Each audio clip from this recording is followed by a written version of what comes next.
My dad took my sister, Mom took my brother, and I ended up in state care. Years later, they all wanted back into my life. But I wasn't the same child they abandoned. Stay with me as I unfold this shocking story, and please don't forget to subscribe and leave a comment. It truly keeps me going. They said it was temporary. Grown-ups love that word when they are about to do something permanent. The morning it happened, the light over our kitchen sink in Dayton, Ohio flickered like it was nervous. Mom's pancakes went cold on plates nobody touched. My dad, Terrence Rhodes, cleared his throat the way men do when the words are already knives. My mother, Denise Parker, smoothed her nurse scrubs with hands that could stop a bleeding wound but not a breaking home. "We have to talk," Dad said. My brother Marcus stared at the table like he could fall into the wood grain and disappear. My little sister, Tiana, twisted a braid around her finger, teary and hopeful because 8-year-olds still believe in miracles with soft edges. I sat between them, 13 and already learning that middle children are where families hide their indecisions. The judge's name was Hollis, a woman with silver hair, tired eyes, and a stack of files that made lives feel like paperwork. She looked at us like we were a math problem. "Given current finances and schedules," she said. "Primary custody of Marcus to Mr. Rhodes. Primary custody of Tiana to Ms. Parker. The middle child presents unique challenges." "I have a name," I said too loud. Her gavel answered for me. They called it temporary foster placement for Imani Rhodes. Temporary sounded like a weekend bag. What they handed me were 2 lawn-sized trash bags and a deadline. "Imani, sweetheart, this isn't about you," Mom whispered, voice cracking like thin glass. "Then why am I the only one with bags?" I asked. My eyes burned, but I would not cry. Not where they could see. Not where relief was already washing over their faces like a Sunday hymn. A problem solved. Mrs. Miles from Child Services showed up with a clipboard, a practice smile, and a vanilla perfume that I would smell for years every time panic crept up my spine. She told me about the Holloway family in the suburbs. God-fearing, organized, experienced. She said all the right words while I folded my life like it was wrinkled laundry headed somewhere else. At the Holloways, everything was on a chart: the chores, the prayer times, even the smiles. Their son, Brandon, had a way of making foster sound like faker. When he paraded the last picture I owned of my family one Christmas before the air grew sharp and courtrooms learned our names, I snapped. My fist met his nose with a crack that got me labeled volatile and dragged back to Mrs. Miles's vanilla office. "We can't have violence," she sighed. "We can't have theft either," I said, and stared at the floor until the room stopped spinning. Next came the Brocktons, where kindness felt like paychecks. 7 children wedged into 2 rooms. I bunked above a girl named Kira who slept with her shoes on, ready to run from dreams she never escaped. Nights were sirens, mornings were cereal in silver bowls that tasted like tin and size. I called home every week. Dad was out of sight. Mom was on shift. Marcus texted once, "Busy lil sis." Only Tiana whispered from borrowed minutes, "When you coming home, Monty?" I told her soon, because lying felt like love when truth was a locked door. A fight over toothpaste turned into a write-up. A mix-up with bus routes had me marked non-compliant. Files grew heavy with small crimes that were just the weight of being moved. Then, a door I did not expect opened. The Whitaker family lived near Cincinnati, a small brick house with a front porch and a swing that sang when the wind pushed it. Mr. Whitaker coached track at a public school, shoulders wide, voice gentle. Mrs. Whitaker ran a tiny catering business and smelled like cinnamon. Their daughter, Naomi, was away at Ohio State, and there was a room with a quilt that looked handmade and a note on the pillow that said, "Welcome, Imani." Not foster room. Not temporary. Welcome. "I am not trying to be your new mom," Mrs. Whitaker said on my first night, sitting on the edge of the bed with the carefulness people reserve for stray animals. "I am trying to be a safe person who stays put." "You do not know me enough to stay," I muttered. Then I guess we will learn, she said, and left the door a little open like a promise. Promises had been weapons in my life. I gave them side-eye and distance. But the Whitakers watered me with the kind of ordinary that hungry ground drinks. Dinner that did not judge, rides to school without sighs, silence that did not punish. Mr. Whitaker watched me run at gym class once and said, "You have long-distance lungs, kid." He talked my guidance counselor into letting me join track, even though my papers said unstable placement. Running was the first thing that made sense. The world narrowed to breath and pavement. Pain had direction for once. I placed 6th in an early meet, 3rd in the next, and then 1st in a county race that left my chest a cathedral of thunder.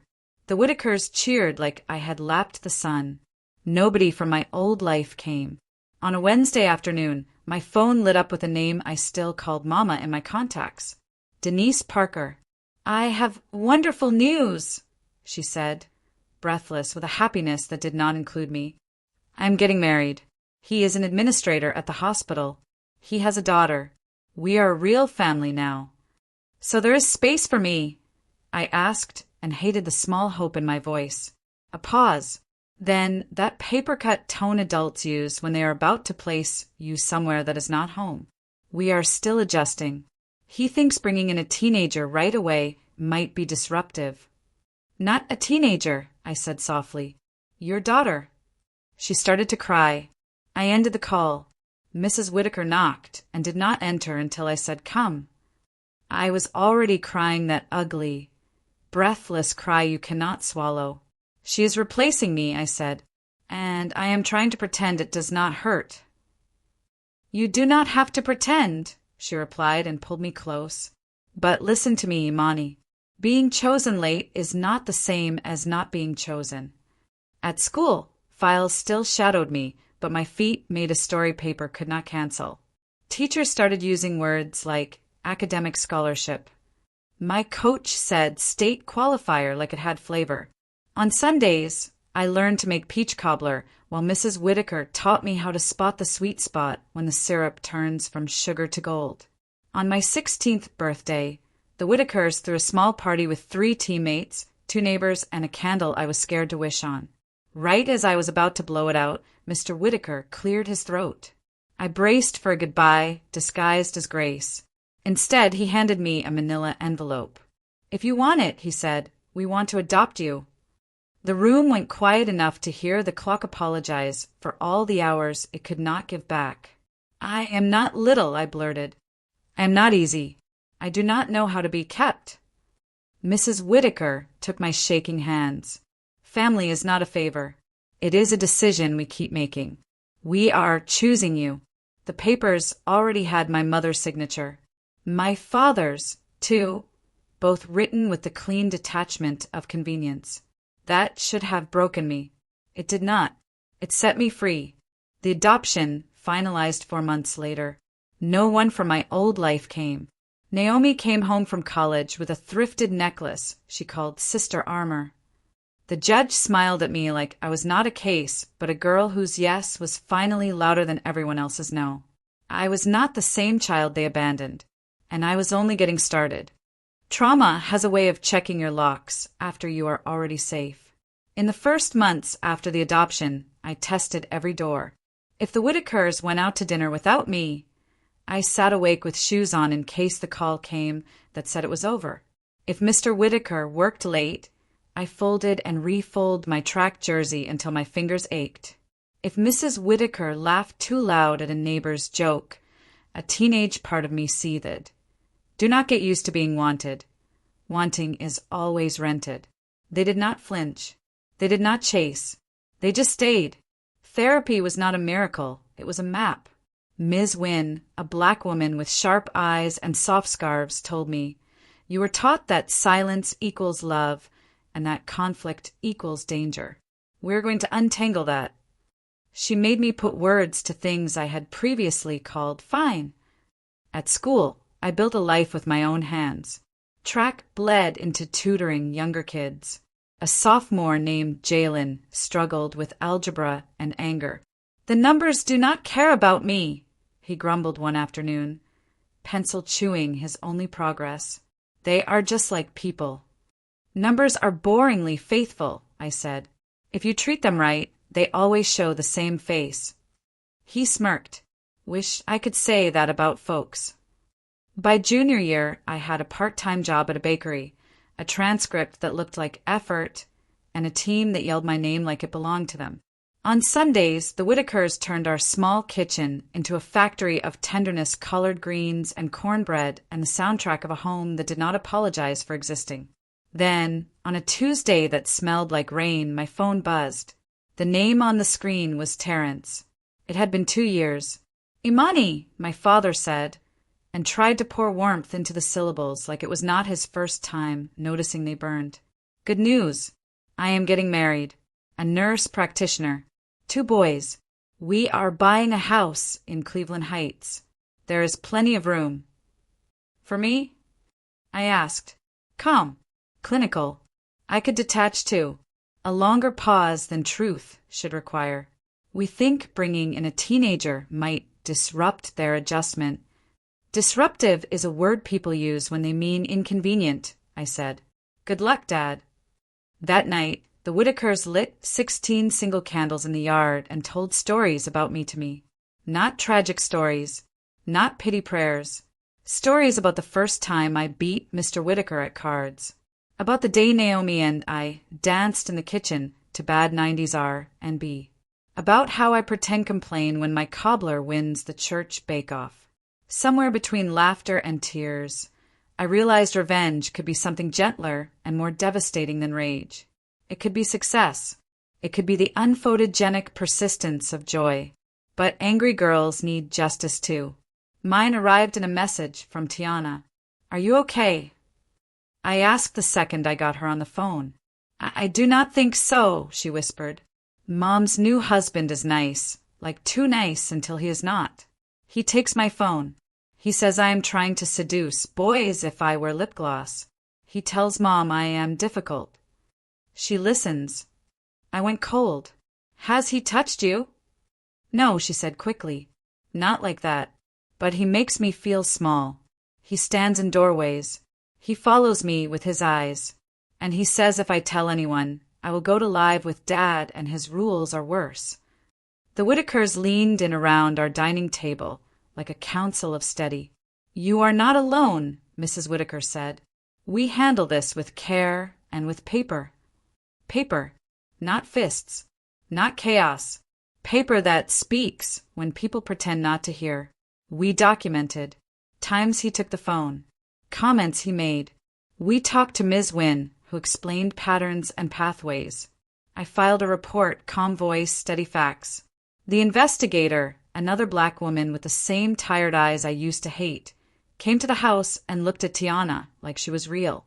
Sometimes that is enough to begin. Mom called me 3 days later like I had set fire to her porch. "How dare you make trouble in my home?" "Trouble is already living there," I said. "I just turned on the lights." She hung up on me. It used to feel like a guillotine.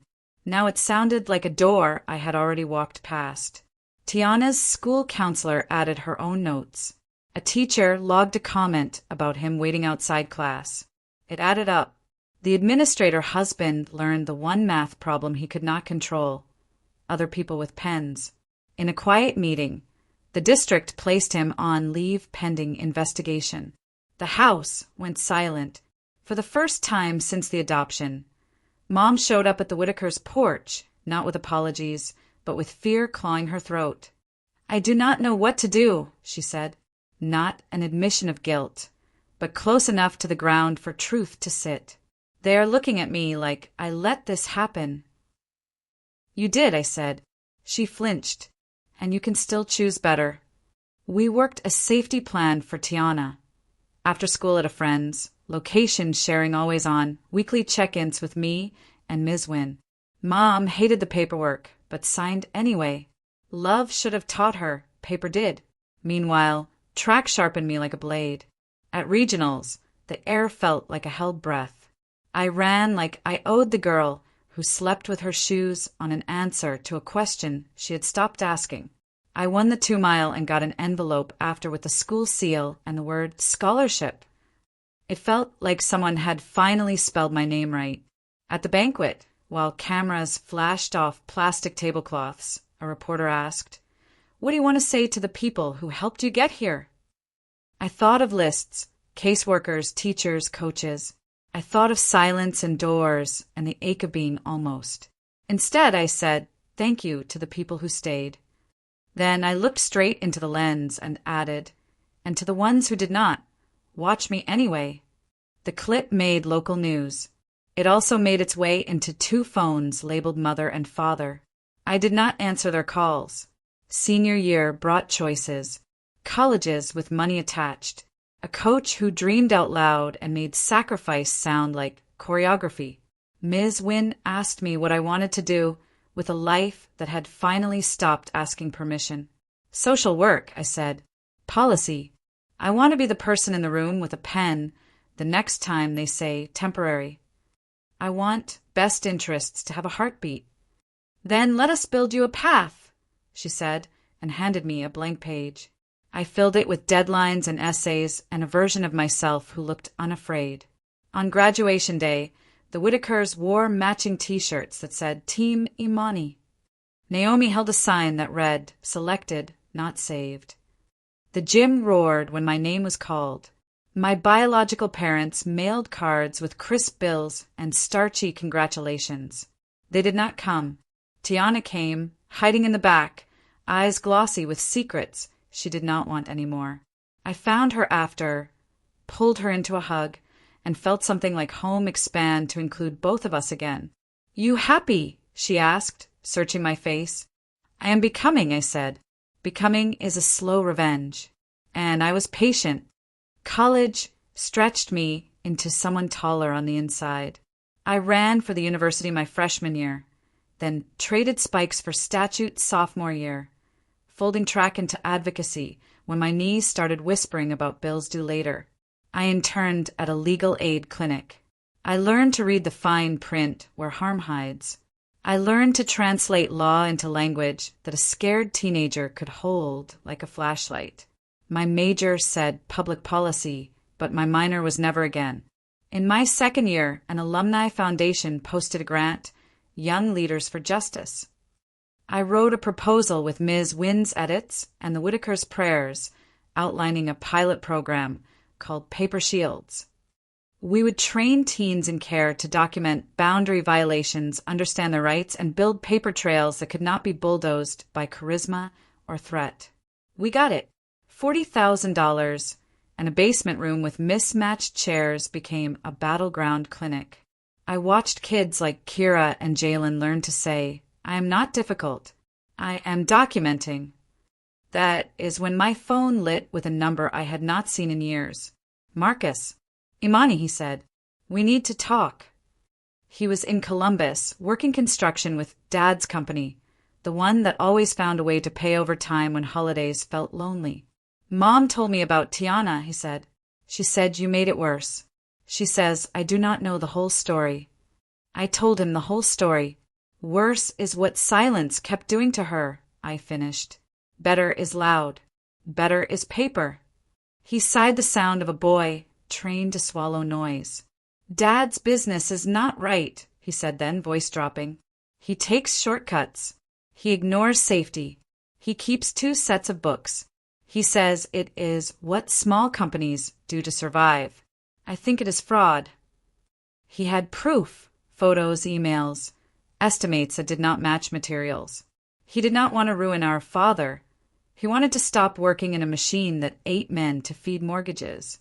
"Bring everything," I said, "and come Saturday." Saturday was the Paper Shield Summit, our first big event. I invited judges who still had softness left, caseworkers who had not forgotten why they began, and youth who would someday run both.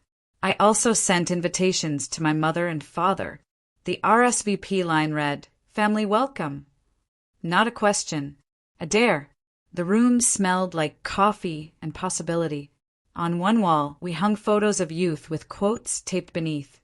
"I am not a file. I am a future. My name is not temporary." There were panels. How to speak in rooms built to make you small. Dating with a paper trail and a backbone, when you call it love but it feels like control. Naomi designed a stage backdrop that looked like a giant manila folder split open. Papers flying upward like birds. The Whitakers ran registration with hugs and clipboards.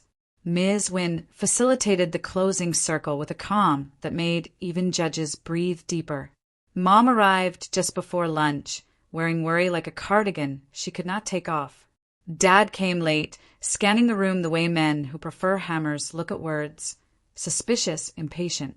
Marcus hovered near the back, hands in pockets, eyes hard with decisions that could not be unmade. Tiana sat beside Naomi, chin lifted. This was my arena now. During the afternoon session, I presented Case 27, a composite of system failures and recoveries.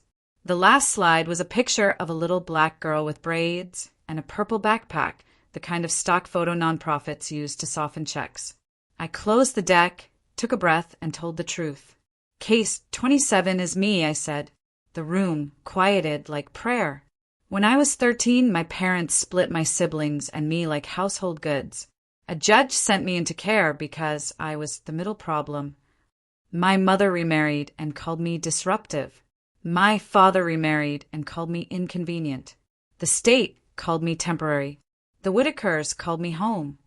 I could feel my mother's flinch. My father's jaw made a new shape. I built paper shields so that no one could put a child in a trash bag and call it in the best interest without a record that bites back. Then I invited Marcus to the stage. He looked more like our father than he liked. Same shoulders, same stubborn brand of hope that people try to hide under busyness. He placed a folder on the podium. This is about safety violations, he said, voice steady. It is about falsified safety checks. It is about men who fell and a boss who told them to get up because the schedule could not afford injuries. The boss is my father. Gasps hit the room like thrown stones. Dad stood, face reddening, and barked, "Boy, come down." It was not a request. "Sit," I said to him, mic cold as winter. Power, I learned, can be gentle until it needs to be steel. We have the city inspector here. You can speak when it is your turn. The inspector stood and asked Marcus questions with a professionalism that hid gratitude. Some people wait years for a crack of truth. Marcus handed over emails. The inspector took them like they were evidence and lifelines. My mother rose next, tears already halfway down. "Imani," she said, voice breaking. I did not know how to choose. "You did," I replied. "You just did not choose me." The room held that sentence with both hands. We closed with affidavits for youth in contested cases, a resource list for resisting coercive control, and a sign-up sheet for a sibling rights task force. I watched Tiana write her name like a vow. After, Dad cornered me in the hallway with the kind of smile that has violence behind it. "You want a war," he hissed. "I want accountability," I said. "War is what you gave us when you taught us love was conditional and safety optional." He left with lawyers to call and lies to polish.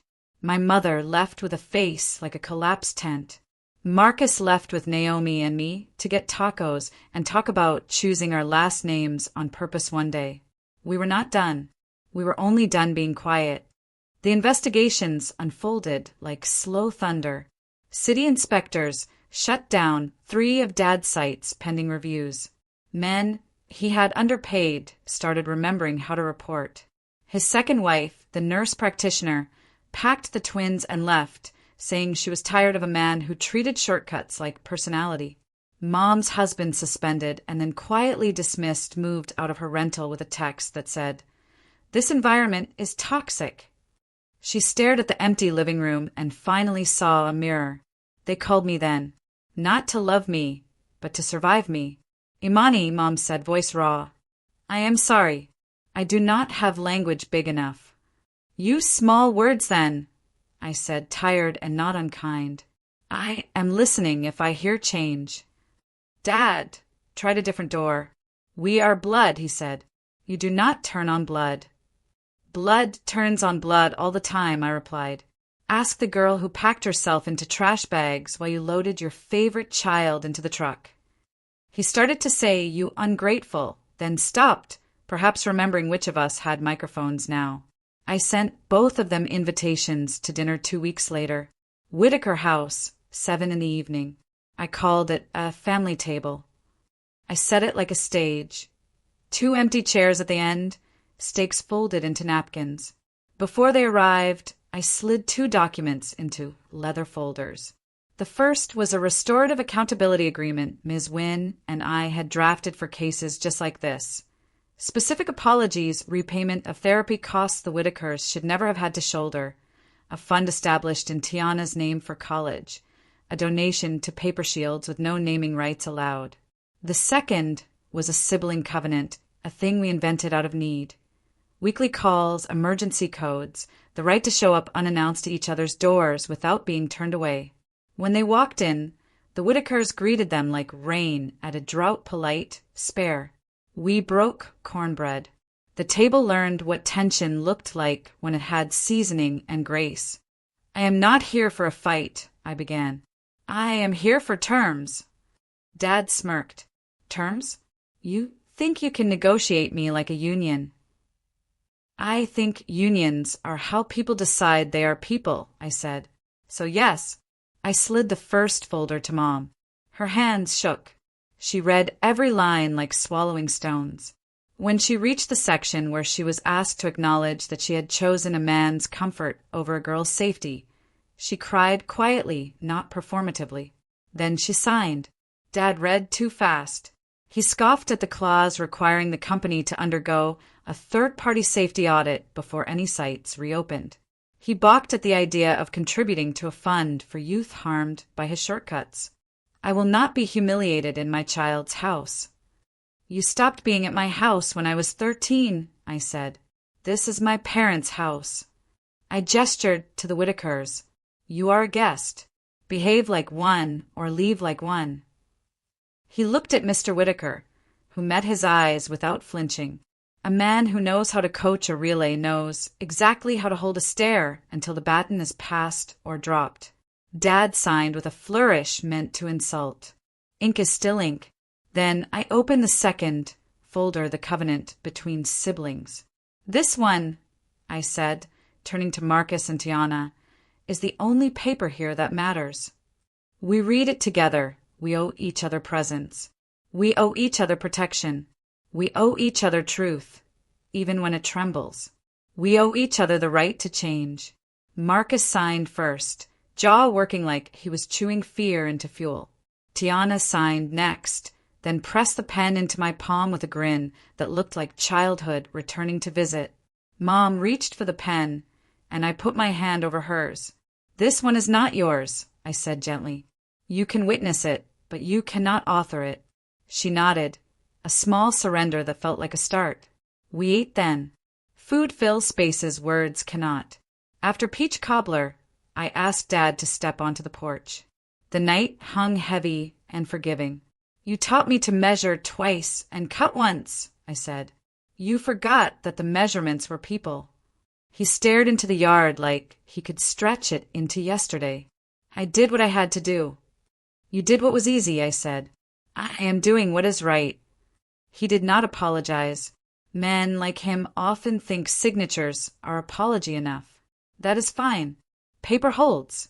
I am done holding men together. Weeks passed. Investigations concluded.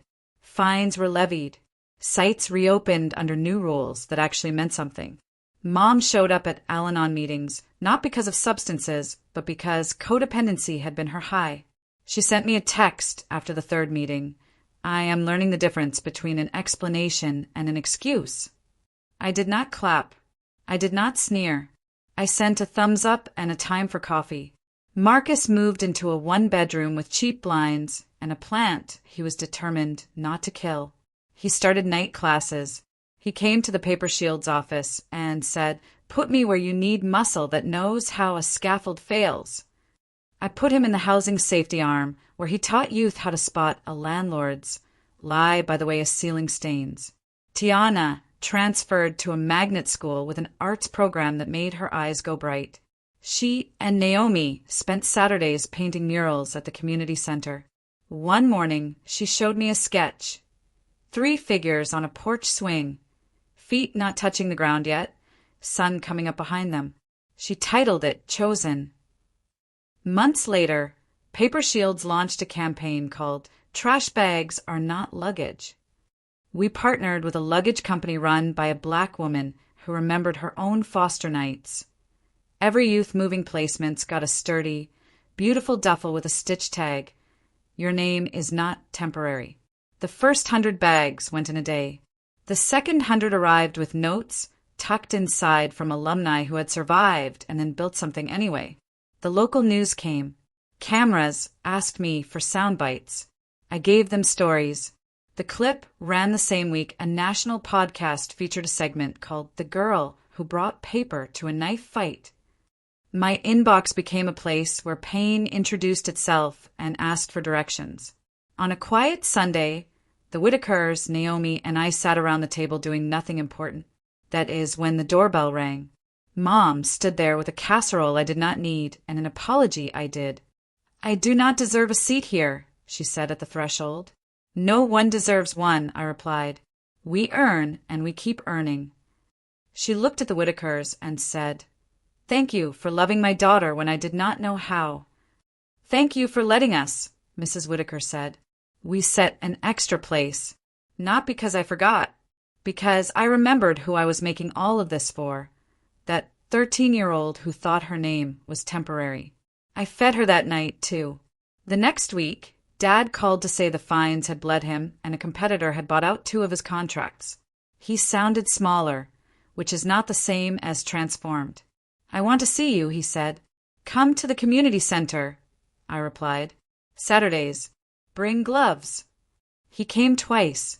He picked up trash and tried to talk about weather because the weather cannot judge. The 3rd Saturday he did not show. I did not add it to a ledger. Some men are a cycle you decide not to ride.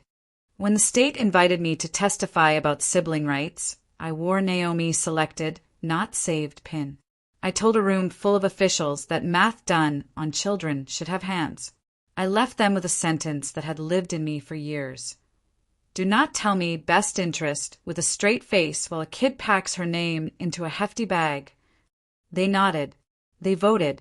Policy shifted a few inches in our direction. That is how you move mountains, with inches and receipts and a choir of kids who learn to harmonize their no. People say revenge is best served cold. Mine was warm. It was a table crowded with the ones who stayed, paper that bit back when lies got loud, and a door I controlled. When the others knocked, I answered with terms. When they did not, I ate with my parents, the ones who adopted me into a forever I could finally trust. I was not the same child they abandoned. I was the woman who wrote the terms for what came next. And at the edge of all that light, a new knock waits. The return address says Judge Hollis. She is retiring, her letter reads, and she wants to meet the girl she once called the middle problem. She wants to ask about the word temporary and why it still keeps her up at night. I fold the letter and smile. Some reckonings are not about rage. They are about teaching the rooms that once taught you to disappear how to see. Bring extra chairs, I text Naomi. We are about to set one more place. Because closure, I have learned, is a table you keep extending. And I have built a life with leaves to spare. Thank you for watching till the very end. It truly means a lot, and please subscribe to my channel. Tell us in the comments where you're watching from. We love seeing how far our stories reach. Before you go, let me ask you this. Have you ever had to set boundaries with family who hurt you? Until next time, stay strong, take care of yourself. Goodbye for now.